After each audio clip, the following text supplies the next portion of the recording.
Tuhan Yesus Kristus. Kembali kita pada pagi hari ini, kita mau masuk di dalam ibadah kita. Pada momen ini adalah momen hari pencurahan Roh Kudus. Genap 10 hari kenaikan Tuhan Yesus kembali ke surga. Dia berjanji untuk mengirimkan Roh Kudus-Nya untuk menyertai setiap umatnya, agar umatnya tidak merasa ditinggal, tapi ada senantiasa pertolongan dan penyertaan Tuhan dalam kehidupan kita. Come Holy Spirit, you are so welcome in this place.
kasih Bapa.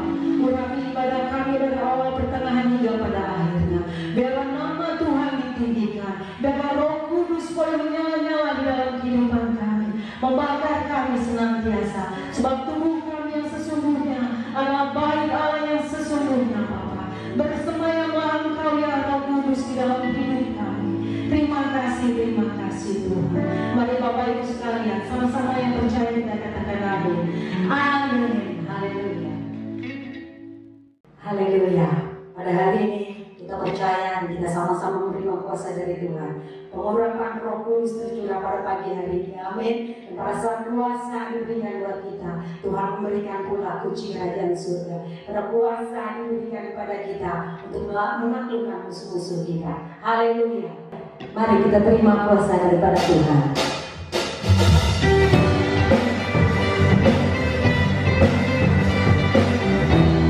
Kami percaya Tuhan, kita mohon pada hari ini, mujizat Tuhan tersedia buat kami. Haleluya.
masuk dalam kebenaran firman Tuhan.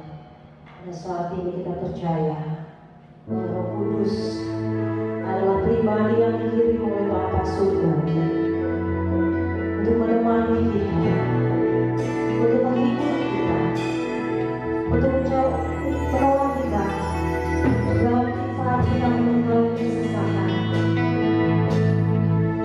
Dan dalam Roh Kudus menuntut kita untuk senantiasa berjalan dalam koridornya.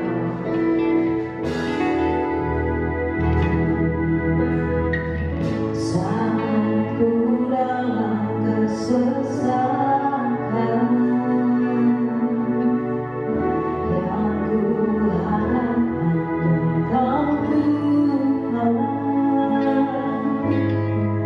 Saat badai menerpa, masih ada Tuhan bagiku. Saat semua jalan tertutup, tiada yang sanggup menolong. Saat air mata tertutup,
Shalom, puji nama Tuhan.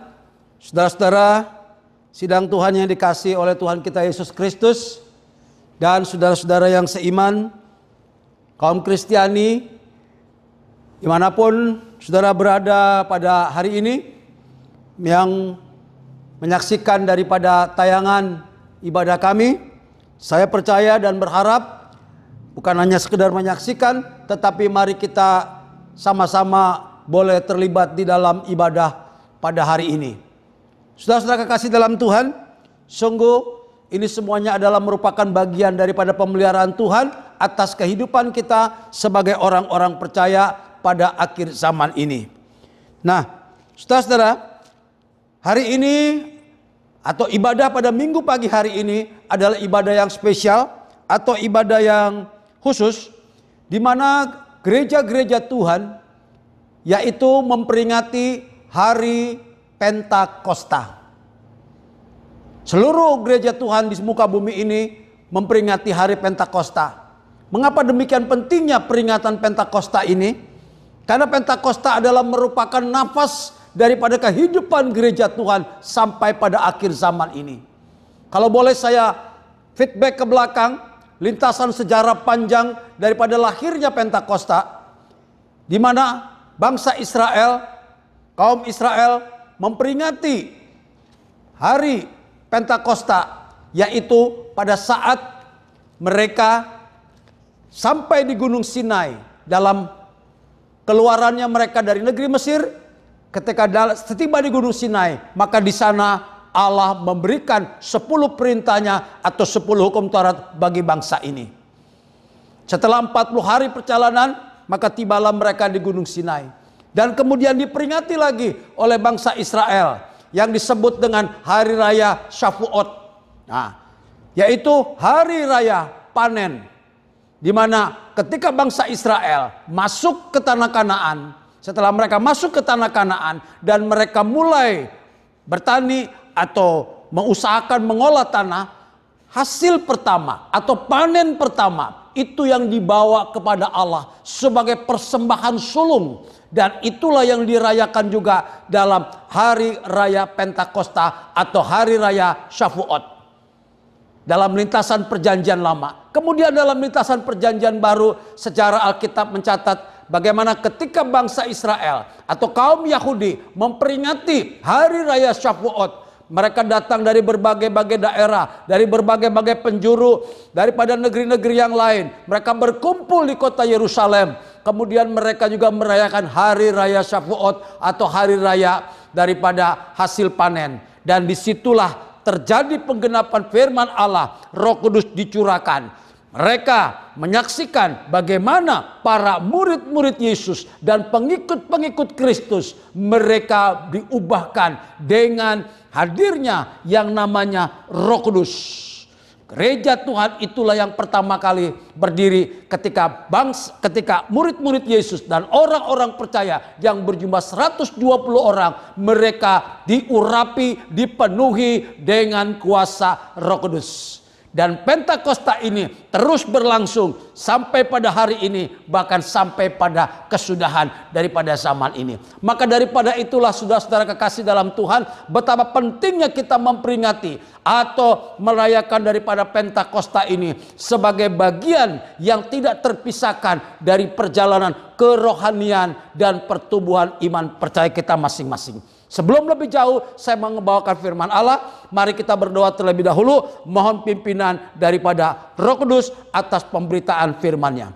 Bapa Allah dalam sorga, di dalam Tuhan kami Yesus Kristus, hamba mengucap syukur Tuhan kalau pada minggu pagi hari ini kembali Tuhan perkenankan kami gereja Tuhan, umat kepunyaan Allah, boleh memperingati kembali yaitu Hari Raya Pentakosta, di mana pada hari itu terjadi kecurahan dan dipenuhi dengan kuasa Roh Kudus oleh Tuhan bagi murid-muridnya. Dan kami percaya juga Tuhan, roh yang sama, yaitu Roh Kudus akan dicurahkan, akan menguasai, akan mengurapi gereja-gereja Tuhan pada akhir zaman ini. Terlebih Tuhan, hamba berdoa Tuhan, melalui pemberitaan firman Allah pada pagi hari ini, jemaat yang mendengarkan atau saudara-saudara kami yang menyaksikan tayangan ini, mereka juga dipenuhi dengan kuasa Roh Kudus, sehingga mereka dipersiapkan oleh Allah menjadi saksi-saksi Kristus untuk kemuliaan dan pemberitaan daripada Injil Tuhan. Terima kasih Allah Roh Kudus, Kau yang bekerja di tengah-tengah kami menguasai ibadah ini. Dalam nama Tuhan kami Yesus, Bapa berdoa mengucap syukur. Amin. Puji Tuhan, saudara-saudara kekasih dalam Tuhan. Itulah tadi saya sampaikan di depan sedikit daripada lintasan singkat bagaimana peristiwa Pentakosta yang dimulai dari perjanjian lama sampai perjanjian baru, dan kemudian kepada gereja Tuhan sampai pada akhir zaman ini. Maka daripada itulah penting bagi kita sekalian untuk melihat bagaimana relevansinya antara Pentakosta dengan gereja Tuhan, dengan saudara dan saya pada hari ini. Karena Pentakosta bukan hanya sebuah perayaan, peringatan masa lalu. Mungkin kita katakan peringatan masa lalu itu baik. Ada nilai-nilai yang dapat kita ambil. Ada kebaikan, ada keteladanan daripada tokoh-tokoh yang mengambil bagian di dalam atau yang menjadi pemeran-pemeran di dalam peristiwa Pentakosta itu sendiri. Banyak orang menyarankan mengambil keteladanan, mengambil contoh-contoh sehingga bisa menapaki daripada jejak-jejak menjadi teladan dalam kehidupannya. Kalau hanya sampai di situ peringatan Pentakosta, maka kita akan menjadi orang Kristen yang tidak mengalami pertumbuhan, yang tidak mengalami perkembangan. Bahkan gereja Tuhan cenderung akan makin menurun dan akan makin sirna daripada kerohanian gereja. Tetapi syukur kepada Allah, saya mau katakan bagi kita sekalian bahwa peristiwa Pentakosta itu adalah merupakan sebuah momentum, sebuah titik awal daripada kebangkitan dan pertumbuhan gereja. Dan Pentakosta adalah merupakan nafas kehidupan bagi gereja Tuhan sejak dia berdiri sampai kepada akhir, yaitu ketika Tuhan Yesus datang untuk yang kedua kali. Jadi sangat penting sekali Pentakosta bagi saudara dan saya. Sangat penting sekali Roh Kudus bagi kehidupan gereja Tuhan. Karena ketika kita berbicara Pentakosta, tidak bisa lepas daripada peran daripada Pentakosta itu sendiri, yaitu Roh Kudus. Ini yang harus kita pegang. Roh Kudus bukan hanya sekedar dari bagian daripada sifat Allah atau daripada pribadi Allah yang disebut dengan Tritunggal. Tetapi saya percaya Roh Kudus akan menggerakkan dan bekerja, mengupayakan, memberdayakan, membangun, bahkan memberikan sebuah nilai-nilai kekekalan di dalam kehidupan orang percaya, sehingga gereja Tuhan akan berdampak bagi isi bumi ini. Saudara-saudara kekasih dalam Tuhan, mari sebagai dasar pemberitaan firman Allah, saya ingin mengajak kita membaca dari surat Rasul Paulus kepada orang atau kepada jemaat di Efesus, pasal yang kedua, ayat 13 dan ayat yang ke-14. Surat Efesus pasal 2 ayat 13 dan ayat 14 yang mengatakan demikian. Di dalam Dia kamu juga, karena kamu telah mendengar firman kebenaran, yaitu Injil keselamatanmu, di dalam Dia kamu juga, ketika kamu percaya, dimeteraikan dengan Roh Kudus yang dijanjikan itu. Ayat 14. Dan Roh Kudus itu adalah jaminan bagian kita sampai kita memperoleh seluruhnya, yaitu penebusan yang menjadikan kita milik Allah untuk memuji kemuliaannya. Luar biasa ayat ini. Beberapa kali saya terus membaca, merenungkan daripada ayat ini, sungguh luar biasa. Daripada pernyataan Rasul Paulus ini, sekalipun memang dikatakan ada 3 hal yang patut untuk kita perhatikan, yang menjadi titik pemberitaan, tetapi saya mau memberikan hanya satu perkara saja, yang itu yang mengatakan bagi kita sekalian bagaimana kita memperoleh jaminan bagian Ya. Jaminan bagian. Tadi ada kalau bagian di atas kita boleh baca, saya ulang ke atas lagi ayat 13, dikatakan ada di sana dimeteraikan dengan Roh Kudus dan dijanjikannya. Kemudian ayat 14 mengatakan jaminan bagian. Atau bagian di sini berbicara soal warisan, soal anugerah, soal kasih karunia Allah, soal pemberian. Dikatakan Roh Kudus itu jaminan warisan kita sampai memperoleh penebusan yang menjadikan kita milik Allah. Mengingat waktu yang terbatas pada hari ini, hanya satu bagian saja yang ingin saya tekankan. Bagaimana gereja Tuhan, ya, jemaat Tuhan memiliki sebuah jaminan. Untuk apa? Untuk memperoleh warisan, memperoleh kekayaan Allah, memperoleh milik Allah. Oh, luar biasa ini. Inilah Roh Kudus adalah jaminan. Itulah jaminan bagi saudara dan saya. Saudara-saudara kekasih dalam Tuhan, manakala kita mendengar atau menerima perkataan jaminan, ini adalah merupakan sebuah kepastian. Ada sebuah legalitas yang dikukuhkan, yang ditetapkan.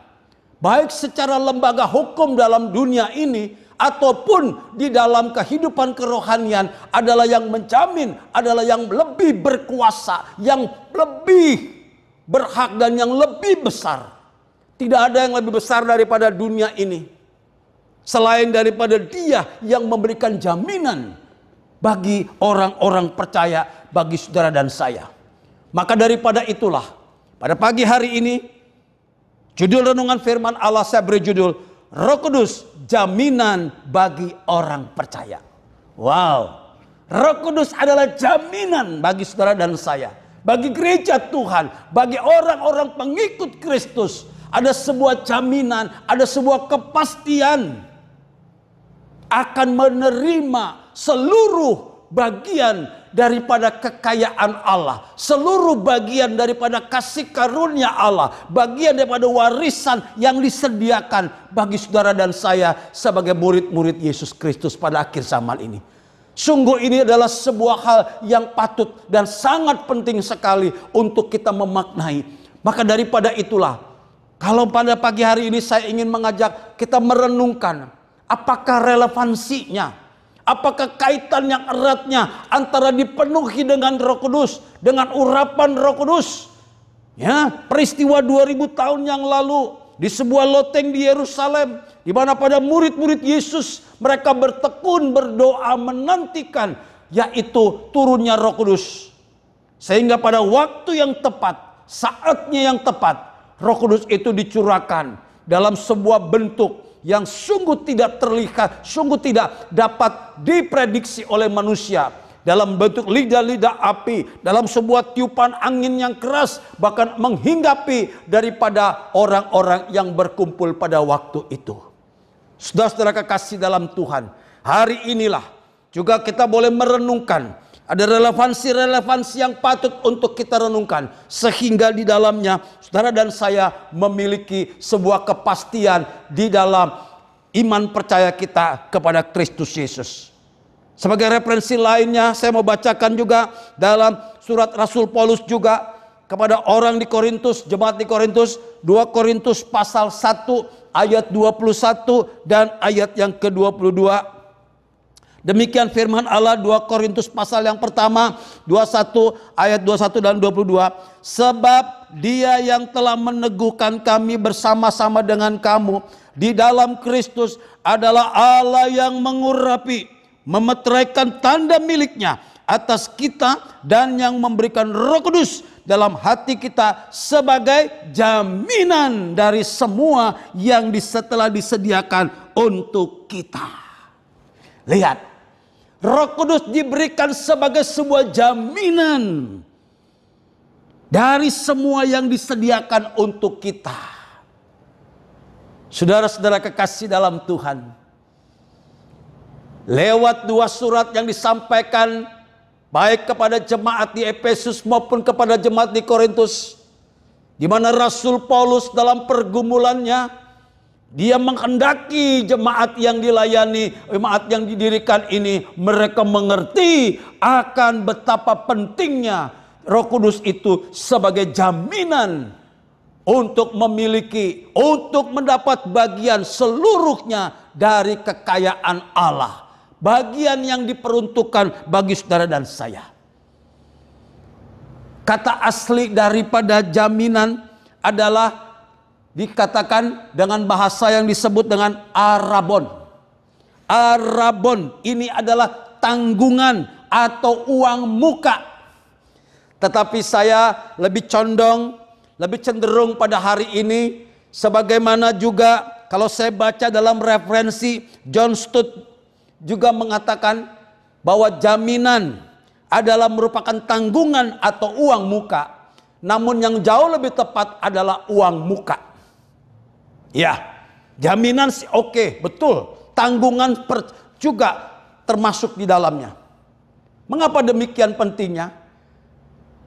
Kalau Bapak Ibu membeli sesuatu yang berharga atau yang bernilai tinggi atau yang nilainya cukup besar dan mahal, pasti pada waktu kita mulai bertransaksi, bernegosiasi untuk membeli sesuatu barang atau membeli properti atau membeli yang lain-lain yang bernilai, ya biasanya kita memberikan sebuah tanda jadi, membayar tanda jadi atau membayar uang muka, membayar down payment atas pemilikan apa yang kita inginkan. Sebuah properti yang mahal, kalau kita mau beli, dikatakan oleh developernya yang menjual, Bapak kalau pilih rumah ini, maka Bapak harus memberikan tanda jadi. Ya, ada tanda jadi pada waktu itu atau ada uang muka. Sehingga apa? Sehingga setelah kita memberikan tanda jadi, maka rumah tersebut sudah di-booking atas nama yang me-booking tadi. Kemudian diproses administrasinya, diproses surat-suratnya, diproses izinnya, dan diproses segala sesuatunya. Ketika sudah jatuh tempo waktunya, sudah selesai proses administrasi, proses provisi bank, dan proses-proses yang lain, maka kita akan diberitahukan rumahnya, administrasi, surat-surat sudah lengkap. Sekarang silakan datang untuk melunasi atau untuk menyelesaikan sisa pembayarannya. Maka setelah itu kunci akan diberikan, surat-surat semuanya akan diserah terimakan. Maka 100% akan menjadi milik kita. Baik secara fisik maupun secara legal sudah menjadi milik orang yang membeli. Itulah yang disebut dengan dikatakan jami atau uang muka tadi atau tanda jadi. Demikian juga dengan Roh Kudus. Ketika Yesus naik ke surga, sebelum dia naik dia berkata, aku akan memberikan penolong bagimu. Aku akan minta kepada Bapa supaya roh penolong itu, roh penghibur itu, dia menyertai kamu. Lihat, pekerjaan Roh Kudus terjadi pada saat dicurahkan, kemudian sampai pada hari ini kita masih di dalam pekerjaan Roh Kudus. Karena Yesus belum datang. Nanti ketika Yesus datang, maka selesailah pekerjaan Roh Kudus. Itulah yang disebut dengan tanda jadi.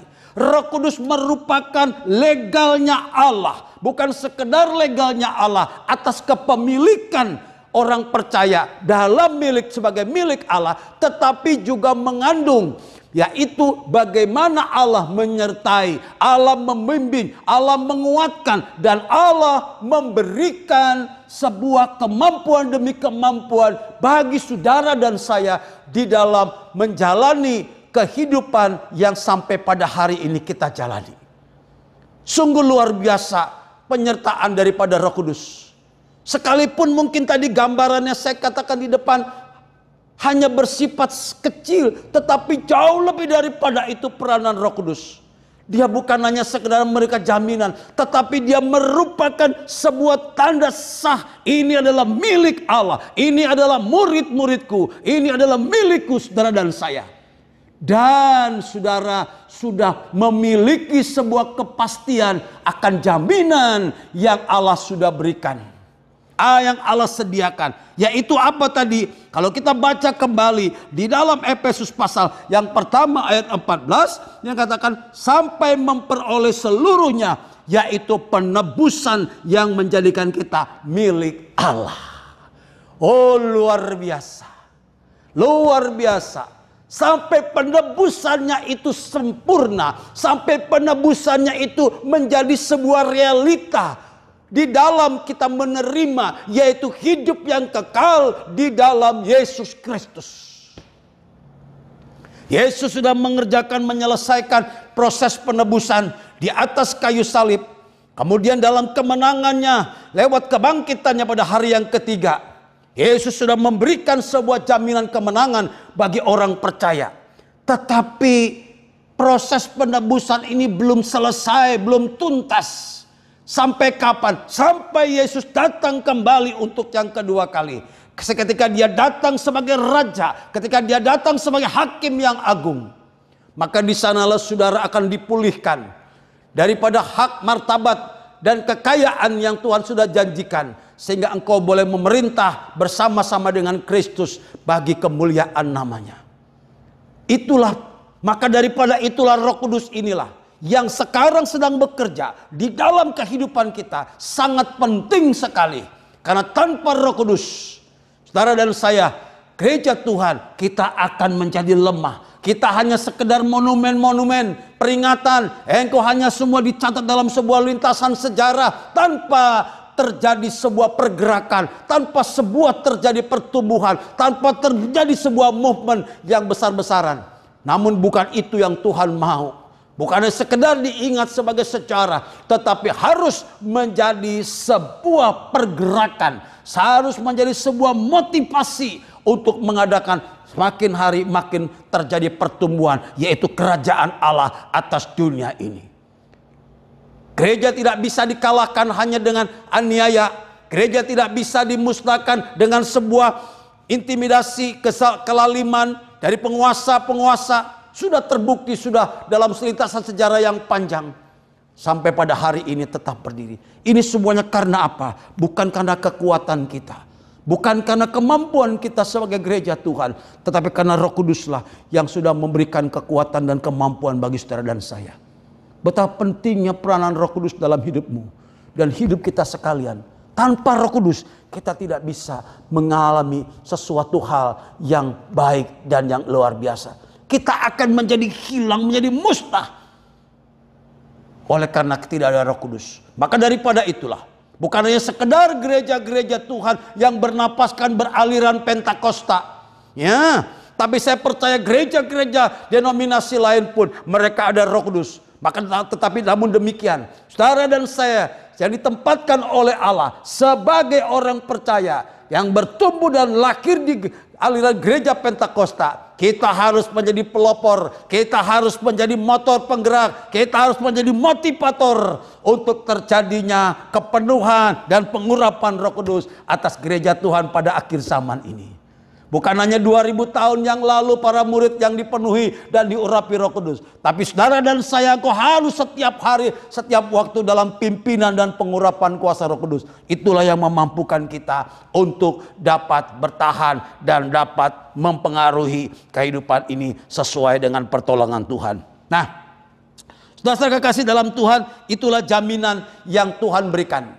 Sampai kapan? Sampai Tuhan datang kembali. Jadi tidak ada sebuah kekuatan pun, tidak ada sebuah unsur apapun yang akan membatalkan atau mengoyakkan atau menghilangkan daripada hak saudara atas jaminan itu, yaitu penebusan di dalam Kristus Yesus. Ini betapa pentingnya. Jadi jaminan bagi orang percaya. Nah, hari ini saya ingin sedikit saja, ada beberapa hal yang patut untuk kita renungkan. Apa sih jaminan-jaminannya? Konkretnya jaminan Tuhan. Kalau tadi saya katakan jaminan penebusan, yaitu jaminan keselamatan, hidup yang kekal. Maka daripada kita tidak lagi mempersoalkan, tidak lagi bagaimana kalau kita sudah kembali kepada kehidupan yang baru nanti, apakah saya masuk surga atau tidak? Kalau masih berpikir hal yang demikian, berarti Roh Kudus belum bekerja di dalam hidup seseorang. Tetapi Roh Kudus adalah sebuah kepastian. Bukan lagi mempersoalkan surga lagi dan sebagainya. Sebagaimana orang-orang selalu menilai atas kehidupan perilaku dalam dunia ini, atas setiap keadaan yang telah dilakukan, kemudian mereka menilai orang ini patut masuk surga atau tidak. Bukan manusia yang menilai masuk surga atau tidak, atau masuk surga atau masuk neraka. Bukan bagian manusia yang menilai atau menghakimi, tetapi bagian kita adalah melakukan firman Allah sesuai dengan pimpinan dan pertolongan daripada Roh Kudus. Allah yang hakim yang agung, dia yang akan menilai. Tetapi bagi saudara dan saya, orang percaya, engkau memiliki kepastian tadi, jaminan. Karena apa? Materainya adalah Roh Kudus. Selanjutnya hanya 3 hal saja yang ingin saya kemukakan sebagai bentuk jaminan yang patut untuk kita renungkan. Yaitu jaminan baik untuk hari ini, jaminan saat pada dewasa ini, dan juga pada jaminan yang akan datang. Pembahasan selanjutnya, saya boleh kutip bagaimana mengambil contoh dari doa Tuhan Yesus. Sangat terinspirasi dan sangat Roh Kudus mendorong saya untuk membawakan ini sebagai bentuk-bentuk konkret daripada jaminan Allah bagi orang-orang percaya. Kalau dalam Injil Yohanes pasal 17 ayat yang ketiga, yaitu bagaimana Tuhan Yesus berdoa, ada beberapa materi. Hari ini 3 materi saja daripada isi doa Tuhan Yesus. Injil Yohanes 17 ayat yang ketiga mengatakan bagi kita sekalian, inilah hidup yang kekal itu, yaitu bahwa manusia mengenal Engkau satu-satunya Allah yang benar, dan mengenal Yesus Kristus yang telah Engkau utus. Lihat. Jadi hidup yang kekal adalah mengenal Yesus, mengenal Bapa. Bagaimana kita bisa mengenal Bapa dan mengenal Yesus kalau tidak ada roh yang menolong, roh yang membawa, roh yang membimbing, roh yang menuntun untuk kita mengenal Yesus dengan benar. Beberapa waktu yang lalu dalam peristiwa kenaikan Tuhan saya sampaikan bagaimana 2 orang murid Yesus, mereka tidak tahu jalan ke situ.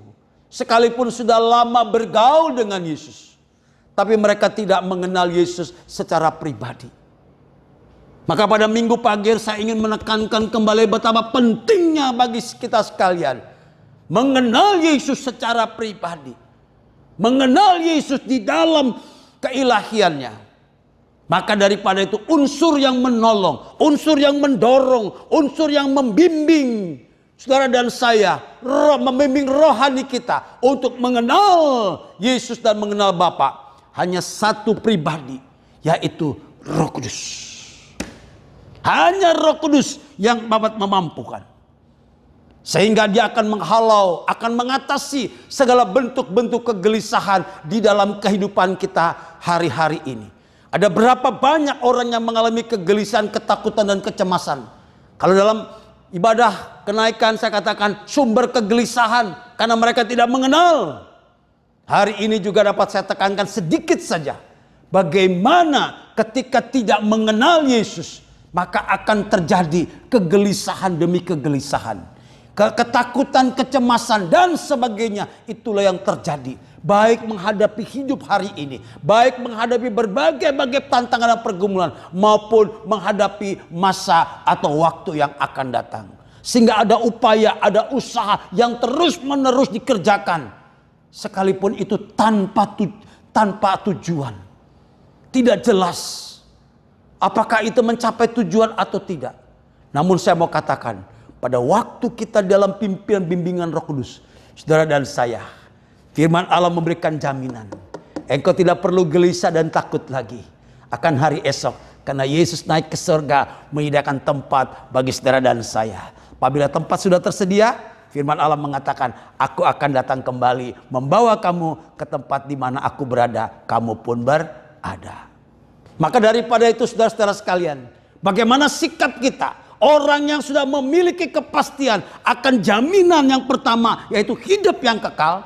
Nah, tidak lagi dihiasi kehidupannya dengan perasaan-perasaan pesimis atau perasaan-perasaan sikap tanpa harapan. No.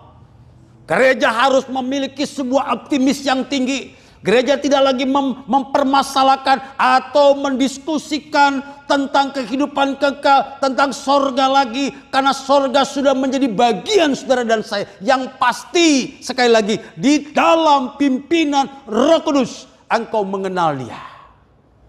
Maka bagaimana sikap kita? Orang yang sudah memiliki kehidupan yang kekal, orang yang sudah memiliki jaminan keselamatan, ada hal-hal yang perlu dia tampilkan. Ada sebuah sikap-sikap yang konkret yang harus ia tampilkan. Surat Roma pasal 8 ayat 18 mengatakan bagi kita sekalian, bagaimana dikatakan bertahan. Bertahanlah. Penderitaan yang kita alami di dunia ini tidak sebanding dengan kemuliaan yang Tuhan sediakan kelak. Ingat, penderitaan yang kita alami, kesusahan, air mata yang Bapak Ibu alami hari ini, apapun persoalan hidup kita hari ini, dikatakan tidak sebanding dengan kemuliaan yang Tuhan sediakan bagi saudara dan saya. Oh, luar biasa. Tidak sebanding. Kalau tidak sebanding, mengapa kita mesti mempersoalkan? Mengapa kita harus tersandung? Mengapa kita harus tersandera dengan keadaan hari ini? Dengan kecemasan, kekhawatiran, dengan takut. Mungkin persoalan ekonomi, persoalan kesehatan, takut, sakit, dan sebagainya. Tidak sebanding. Saya mau katakan, ini firman Allah. Dengan kemuliaan yang Tuhan sediakan bagi saudara dan saya. Memang tubuh ini akan segera sirna. Kemah ini akan segera dibongkar. Oleh karena sudah mulai banyak kerusakan, banyak kelemahan akibat daripada dosa dan kesalahan manusia.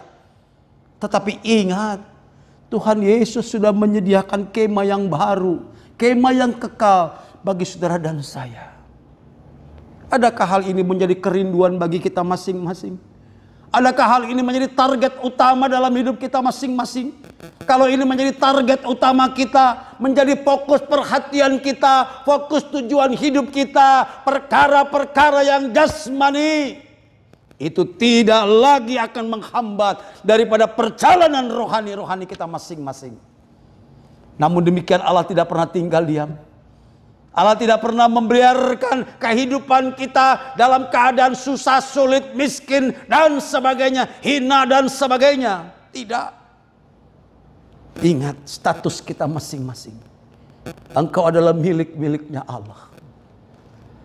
Ketika engkau miskin, ketika kita sakit-sakitan, ketika hidup dalam kehinaan, bukan saudara yang dihina, bukan engkau yang miskin, tapi Bapa kita. Dia bertanggung jawab atas hidup saudara dan saya, atas hidup kita sekalian. Ini Bapa kita. Yang pertama jaminan adalah hidup yang kekal. Wow. Bukan hanya hidup hari ini, tapi sampai kepada kesudahan dan terus masuk dalam kemuliaan Allah. Itu jaminan yang pertama. Hidup yang kekal bagi saudara. Maka penting sekali Roh Kudus. Yang kedua, mari kita baca kembali dalam Injil Yohanes pasal 17. Saya mau kutip ayatnya yang ke-12. Demikian firman Tuhan. Selama aku bersama mereka, aku memelihara mereka dalam namamu. Yaitu namamu yang telah engkau berikan kepadaku, aku telah menjaga mereka. Dan tidak ada seorang pun dari mereka yang binasa selain daripada dia yang telah ditentukan untuk binasa, supaya genaplah yang tertulis dalam kitab suci.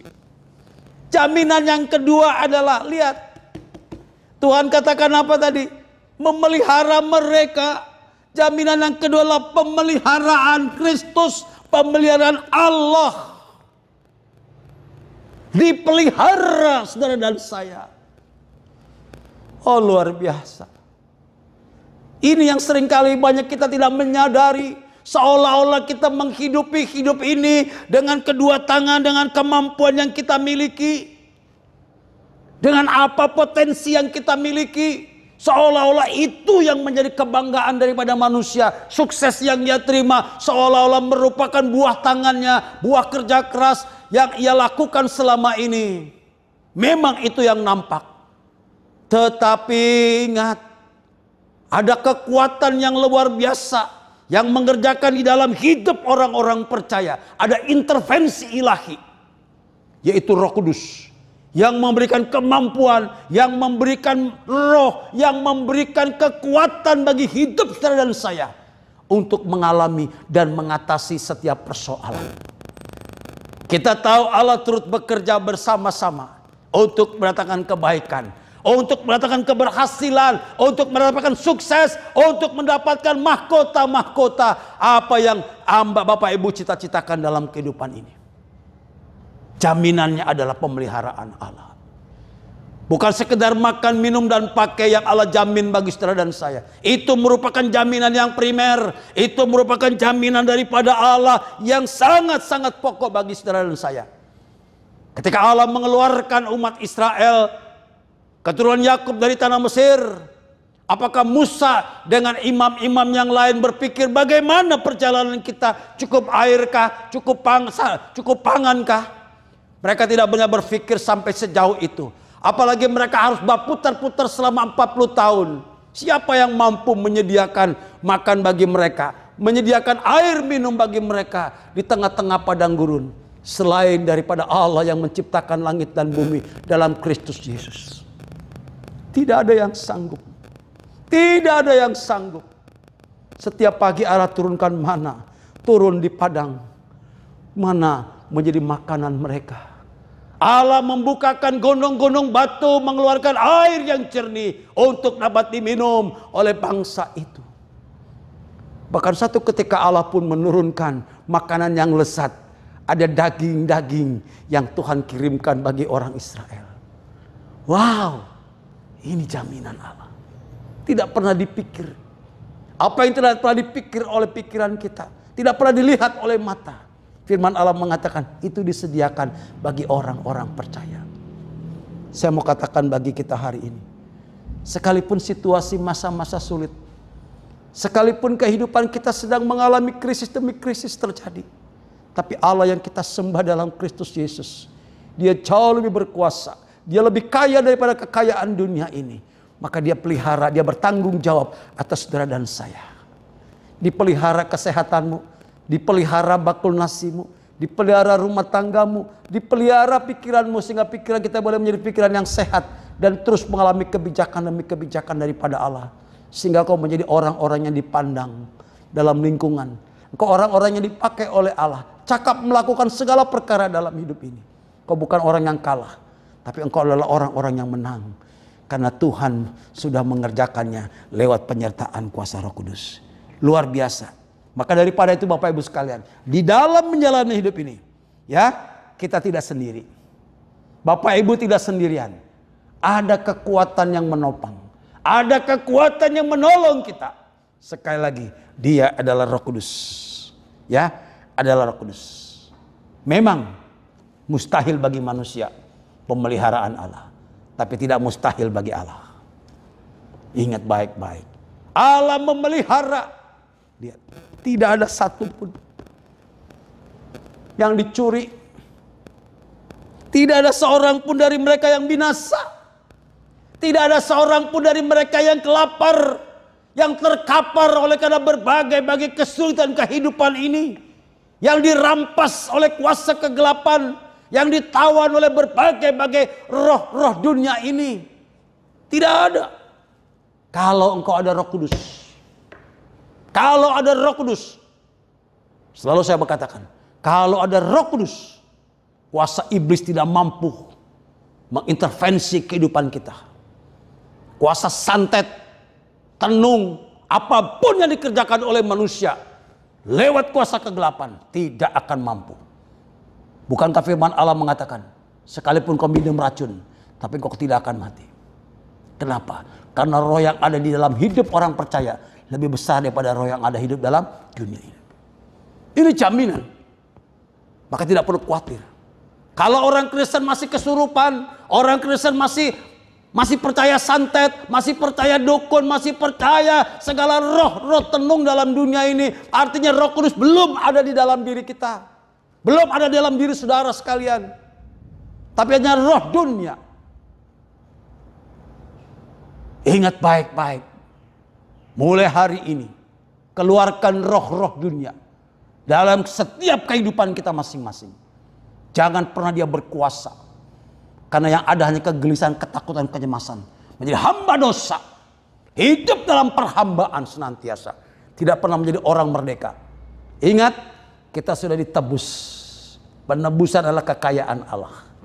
Sehingga kau menjadi orang-orang merdeka. Menjadi milik-milik Allah. Saya ingin tegaskan lagi. Ada satu ayat untuk meneguhkan daripada jaminan Allah ini. Dari 2 Korintus pasal 5 ayat yang kelima. Rasul Paulus pun mengatakan demikian. Tetapi Allah lah yang justru mempersiapkan kita untuk hal itu. Dan mengaruniakan roh kepada kita. Sebagai jaminan segala sesuatu yang telah disediakan bagi kita. Oh, luar biasa. Allah yang mempersiapkan kita untuk hal-hal ini, yaitu hal menerima kekayaan Allah dengan mengaruniakan roh kepada kita sebagai jaminan. Kalau sudah ada jaminan, kenapa kita mesti takut? Kenapa kita mesti khawatir? Kenapa kita mesti cemas? Jaminan dunia saja Bapak Ibu percaya. Asuransi kesehatan yang Bapak Ibu miliki, Bapak Ibu percaya. Manakala engkau sakit masuk rumah sakit, kemudian kau bertelepon dengan asuransi tersebut, mereka akan mengurus, mereka akan mengganti pembiayaannya. Lihat, itu jaminan dunia. Apalagi jaminan Yesus. Persoalannya kita kadang-kadang kita nggak percaya. Atau kecil kepercayaan kita. Sehingga tidak mengalami jaminan itu yang dapat dinikmati hari ini. Ini persoalan. Mengapa kita tidak bisa mengalami jaminan sepenuhnya daripada Allah manakala kita membutuhkannya? Lihat, kebutuhan di sini bukan saudara yang mengatakan saya butuh, tetapi Allah mengerti akan kebutuhan kita. Dia satu-satunya pribadi, yaitu Roh Kudus yang menilik, Roh Kudus yang menilai, Roh Kudus yang memelihara, Roh Kudus yang mendeteksi setiap hari hidup kita sekalian. Setiap detak jantung Bapak Ibu, setiap denyut nadi kita masing-masing, setiap aliran-aliran darahmu, setiap kerja ginjal paru-parumu, semuanya Roh Kudus yang mendeteksi. Dah perlu khawatir, dah perlu cemas. Bapak Ibu boleh periksa, boleh kontrol gula darah, boleh kontrol tensi darah, tekanan tinggi tekanannya, boleh kontrol semua kolesterol, asam, boleh. Tapi itu jangan mempengaruhi damai sejahtera kita. Jangan mempengaruhi sukacita kita. Ada sebuah kekuatan yang jauh lebih akurat lagi. Dia adalah Roh Kudus. Harus mengalami akan hal itu. Baru kita menikmati jaminan pemeliharaan Allah. Menikmati jaminan pemeliharaan Allah. Ketika para ibu menengok persediaan perbekalan makanan di rumah, mungkin sudah menipis.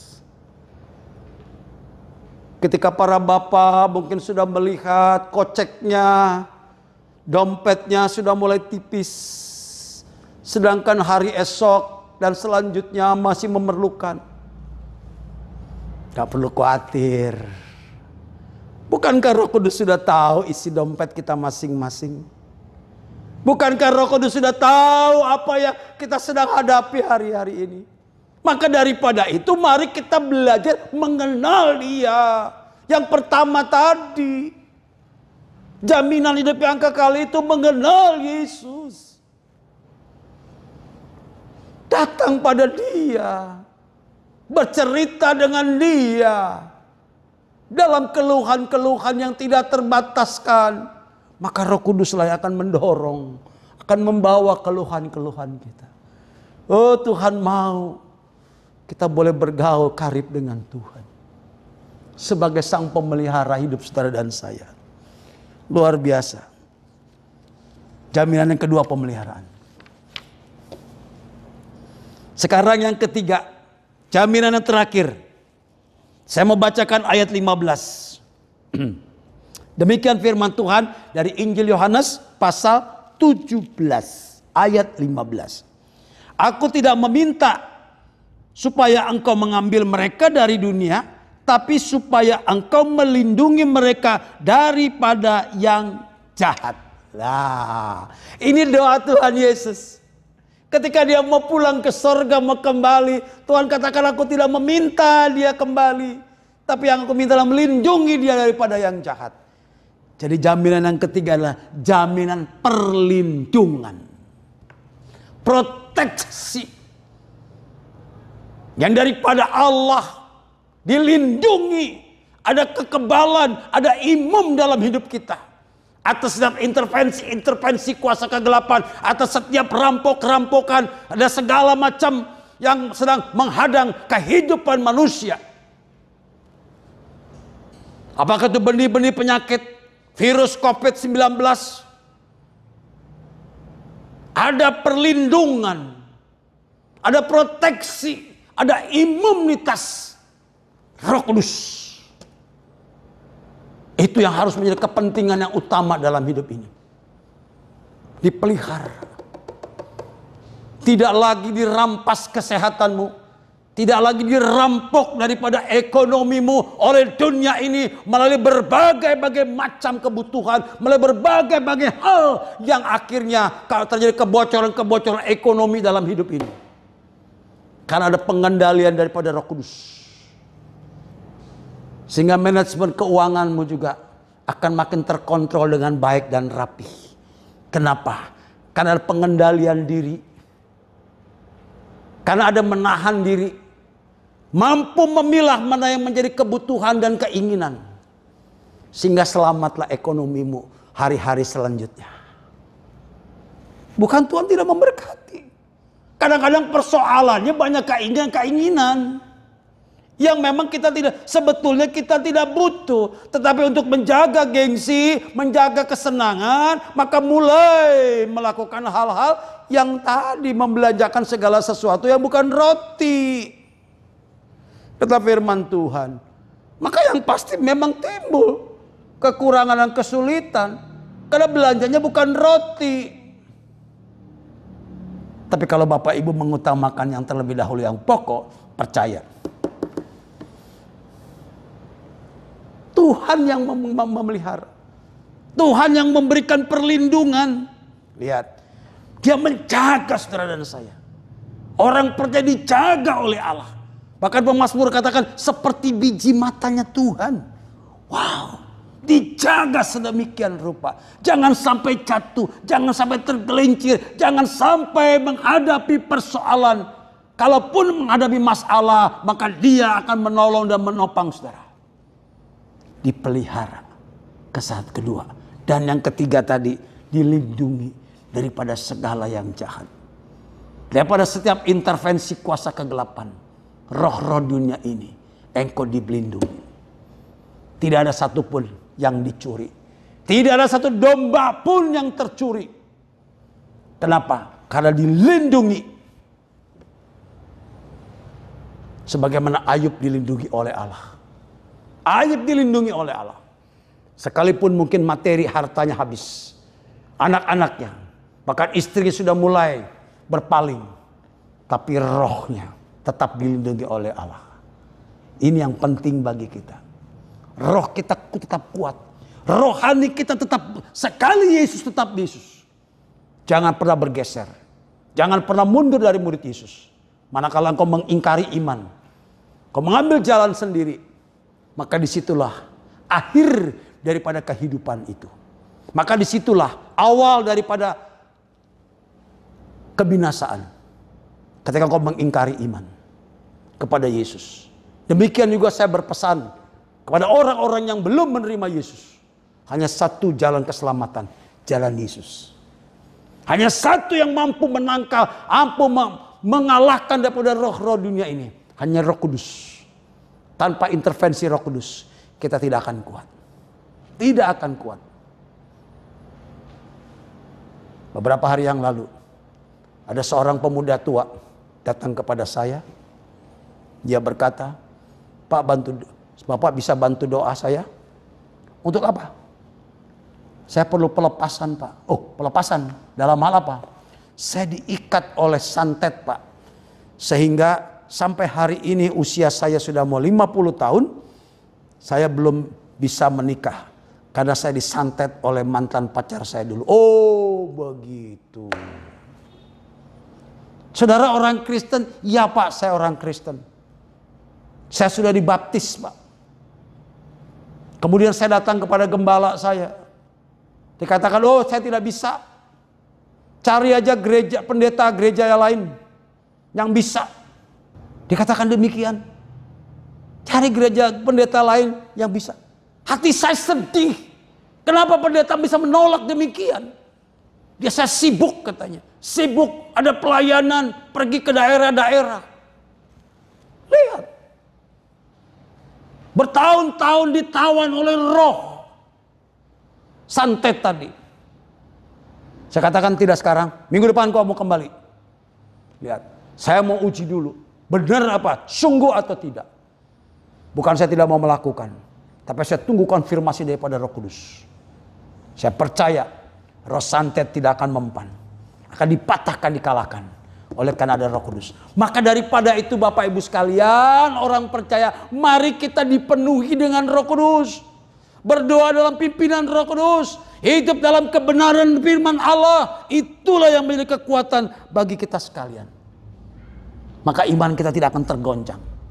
Kalau saudara memiliki 3 perkara ini. Yaitu jaminan hidup yang kekal. Jaminan pemeliharaan. Dan jaminan perlindungan. Maka percaya Bapak Ibu, imanmu tidak akan tergoncang oleh berbagai-bagai situasi keadaan dalam dunia ini. Mengapa demikian? Karena saudara dan saya sudah hidup dalam kerajaan yang tidak tergoncangkan. Wow, dahsyat ini. Kerajaan yang tidak tergoncangkan, kerajaan Allah di mana Yesus memerintah atas hidupmu melalui pimpinan Roh Kudus. Itulah yang disebut dalam doa kita. Datanglah kerajaanmu Tuhan di bumi seperti di sorga. Kenapa? Karena ada Roh Kudus di tengah-tengah kehidupan kita. Ada Roh Kudus yang memerintah dalam hati dan pikiran kita. Sehingga ayat penutupnya Ibrani pasal 12 ayat 28 mengatakan yang demikian, marilah kita mengucap syukur dan beribadah kepada Allah menurut cara yang berkenan kepadanya dengan penuh hormat dan takut. Bagian terakhir dari Ibrani pasal 12 ayat 28. Diundang, dihimbau, diajak, mari kita beribadah. Mari kita beribadah kepada Allah dengan caranya, cara yang berkenan, bukan cara kita. Bukan cara kita, cara Allah yang berkenan. Ketika pada situasi normal, ada banyak jiwa-jiwa yang meremehkan ibadah. Ya, minggu depan juga masih ada ibadah. Atau kita bisa beribadah melewati media-media. Ada televisi, ada YouTube dan sebagainya. Yang anytime setiap waktu kita bisa buka, kita boleh dengar khotbah pendeta-pendeta dari seluruh dunia ini. Ada orang-orang Kristen yang demikian. Sehingga mereka menjauhkan daripada ibadah. bertahun-tahun tidak ibadah, tidak pernah hadir dalam gereja. Ibadahnya lewat media online. Tapi sekarang ketika diperkenankan, disuruh oleh Allah lewat media online, baru mereka rindu. Aduh Pak, kapan sih Pak ibadah? Loh, kok dia malah tanya begitu? Kapan kita bisa ibadah? Cuma saya nggak katakan aja, bertahun-tahun selama ini kemana aja nggak pernah ibadah. Ada kekeringan, ada kegersangan. Tapi saya percaya jemaat yang setia, kerinduanmu lebih dalam lagi untuk beribadah bersama-sama dalam sebuah komunitas gereja Tuhan. Karena disitulah Roh Kudus hadir. Tapi ingat, sekalipun saat ini kita masih ibadah di rumah, dengan 2-3 orang ada di rumah kita anggota keluarga, saya terlalu percaya Roh Kudus tetap hadir. Tidak akan mengurangi esensi daripada itu. Asal hati kita beribadah dengan benar. Ibadah berkenan, mengucap syukur setiap hari. Dengan penuh rasa hormat dan takut kepada Dia. Ayo. Ibadah media online bukan menonton. Sambil engkau tiduran, sambil engkau minum kopi, sambil melakukan sesuatu, sambil lewat. Tidak. Tapi izinkan. Berikan penghormatan kepada Tuhan. Berpakaian yang rapih, yang patut, duduk yang baik, dengar firman Allah, menyanyi, dan jangan lupa lagi bawa persembahan bagi Tuhan. Kan ibadahnya di rumah, bagaimana persembahan mesti dibawa? Sudah ada saluran-salurannya. Ayo bawa persembahannya. Tadi dikatakan apa? Dengan mengucap syukur. Marilah kita mengucap syukur. Ini mengucap syukur bukan dengan ucapan, tapi apa yang kita miliki sebagai korban persembahan. Korban persembahan pagi dan petang, itulah yang harus kita bawa kepada Tuhan. Ayo salurkan. Saya percaya Bapak Ibu sekalian, Allah memperhitungkannya bagi setiap kehidupan kita. Inilah bentuk pemeliharaan Allah. Jadi Roh Kudus adalah jaminan bagi orang percaya. Penting sekali engkau dipenuhi dan dikuasai oleh Roh Kudus. Kiranya renungan singkat boleh menjadi berkat bagi kita dan Bapak Ibu dipimpin oleh Roh Kudus. Amin. Haleluya. Sekarang marilah kita berdoa. Mohon belas kasihan daripada Allah. Sehingga Bapak Ibu sekalian, saudara-saudara yang menyaksikan atau yang ibadah pada minggu pagi hari ini di rumah tangga masing-masing, Roh Kudus boleh menjamah hidupmu. Bukalah hatimu. Fokuskan pikiran kita hanya kepada Dia. Yesus yang memberikan. Roh Kudus itu penting. Terlalu penting dan sangat penting. Kiranya Roh Kudus boleh turun atas setiap orang-orang percaya. Atas setiap jemaat yang pada pagi hari ini beribadah. Bukalah hatimu. Jangan menerawang segala bentuk pikiran-pikiran kita masing-masing. Tetapi kita rindukan seperti rusa yang rindu akan aliran air sungai. Demikian jiwa kita rindu akan dipenuhi dengan kuasa Roh Kudus. Turunlah Roh Kudus atas hidup saudara sekalian. Turunlah Roh Kudus atas hidup keluargamu. Turunlah Roh Kudus atas pekerjaanmu. Sehingga kau dimampukan oleh Allah. Dipenuhi dengan Roh Kudus. Dan engkau akan hidup dalam perubahan demi perubahan yang dikerjakan oleh Roh itu sendiri. Bukan hanya hidup kita yang berubah, tapi karakter dan sikap kita akan berubah. Engkau akan menjadi orang yang murah hati. Engkau akan suka berdoa, terlebih berdoa dalam bahasa roh. Mari saudara-saudara sekalian, Roh Kudus kuasailah. Datang Roh Kudus, penuhilah kami sekalian. Kami percaya Tuhan, selama masih penantian, masa penantian kedatangan Tuhan yang kedua kali, Tuhan memberikan kekuatan, Tuhan memberikan perlindungan bagi kami sekalian, yaitu pimpinan dan pertolongan Roh Kudus. Kiranya kami semua dipenuhi dengan Roh-Mu Tuhan. Terima kasih Bapa. Terima kasih Tuhan. Terima kasih Roh Kudus. Penyertaan Tuhan. Sekarang saudara-saudara yang sah dalam iman, marilah kita mengakhiri ibadah pada minggu pagi hari ini. Ibadah peringatan Pentakosta.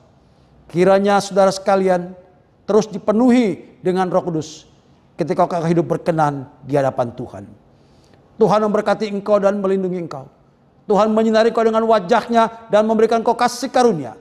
serta Tuhan menghadapkan wajahnya kepadamu, memberikan kau damai sejahtera di dalam Tuhan kami Yesus Kristus dan persekutuan kuasa Roh Kudus menyertai kita sekalian mulai pagi hari ini sampai Tuhan Yesus datang kembali. Terpujilah nama Tuhan. Haleluya. Amin. Selamat pagi, selamat hari Minggu. Tuhan Yesus memberkati kita sekalian. Amin. Saya sudah ibadah kita pada pagi hari ini. Saya jemput Bapak Ibu sekalian untuk bangkit berdiri. Kita angkat pujian tiang awan tiang